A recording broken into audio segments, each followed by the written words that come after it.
तो नमस्कार, स्वागत है आप सभी का आपके अपने YouTube चैनल टोटल स्टडी में। आज हम लोग वज्र गुणन विधि से इस समीकरण का हल ज्ञात करेंगे। तो चलिए शुरू करता हूँ और वीडियो को शुरू से अंत तक जरूर देखिएगा अगर आप लोग इस वीडियो को क्लिक कर चुके हैं तो।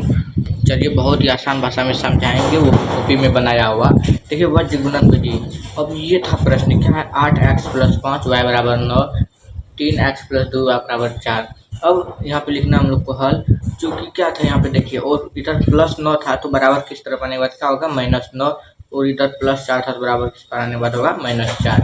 इतना तो समझ गए। उसके बाद आप लोग ये वाला बात तो जानते ही होंगे कि a1x + b1y + c1 = 0, a2x + b2y + c2 = 0 जो होता है वो एक रैखिक समीकरण का स्वरूप होता है। इसको याद रखिएगा। और फिर चाहिए यहाँ पे, तो यहाँ पे देखिए a1 की जगह पे क्या हम लोग लिख सकते हैं, 8 लिखेंगे। b1 का मान क्या है 5 है। उसके बाद c1 का मान जो है वो है -9 है ना। उसके बाद देखिए a2 बराबर 3 है, b2 बराबर 2, c2 बराबर -4। यहाँ तक समझ गए। चलिए इसके बाद अगला प्रोसेस देखते हैं। तो क्या होगा, चूँकि a1 बट्टे a2 बराबर क्या हो जाएगा, a1 का मान कितना था 8 था और a2 का मान था 3, तो 8 बट्टे 3। b1 बट्टे b2 बराबर, b1 का मान था 5, b2 का मान था 2, तो 5 बट्टे 2। चूँकि a1 बट्टे a2 बराबर नहीं है b1 बट्टे b2, ये वाला जो होता है ये आप लोग को जानना, अगर इस चैप्टर को पढ़े हैं तो आप लोग जानते ही होंगे। तो चलिए, अगर इस तरीके का कंडीशन रहेगा तो एक अद्वितीय हल होगा, इसलिए अभिष्ट रैखिक समीकरण का एक अद्वितीय हल होगा।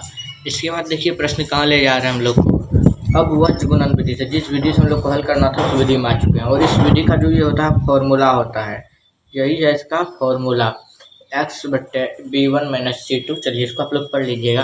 अब x और b1 का मान था 5, c2 का मान था -4, यहाँ पे पुट कर दिए। उसके बाद माइनस था तो माइनस दे दिए। b2 का मान था 2 और c1 का मान था -9, ये भी कर दिए। और यहाँ भी वही किए और यहाँ भी वही किए। यहाँ पे ध्यान दीजिएगा 8 × 2 है, क्या है 2 है। चलिए अब अगला प्रोसेस देखते हैं कि x हो गया और -4 × 5 - 20। यहाँ पे देखिए माइनस प्लस 9 दूनी 18 हो गया। फिर ऊपर y था तो y 9 × 27, माइनस प्लस 8 होगा 32 हो गया। ठीक है, एक ऊपर में था तो एक का एक ही रहेगा, 8 दूनी 16 माइनस 5 15 हो गया। चलिए यहाँ तो समझ गए। अब आप लोग को एक बात ध्यान में रखना है, जोड़ घटा को अच्छे से करना। जैसे x यहाँ पे क्या हो जाएगा, माइनस वाला चिन्ह बड़ा है तो x बट्टे -2 हो जाएगा। उसके बाद y बट्टे क्या होगा 5 होगा, क्योंकि बड़ा वाला चिन्ह क्या है प्लस में है, और यहाँ 1 बट्टे 1 हो जाएगा।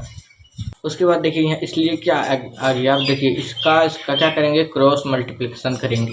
कीजिए क्रॉस मल्टीप्लिकेशन, x बट्टे 2 बराबर 1 बट्टे 1, तो x को इससे गुना करना है, 2 को इससे गुना करना है, x बराबर 2 हो जाएगा। चलिए ये तो आप लोग जानते होंगे इसलिए नहीं बताएंगे अभी। इसलिए x बराबर -2 तथा y बराबर 5, क्योंकि इसको भी इससे क्रॉस मल्टीप्लिकेशन करना। y को 1 से गुना करेंगे क्या होगा, y को 1 से गुना करेंगे 1 होगा, और 5 को 1 से गुना करेंगे 5, तो y बराबर 5 आंसर आ गया। चलिए आज के लिए बस इतना ही, मिलते हैं अगले वीडियो में, तब तक के लिए जय हिंद जय भारत।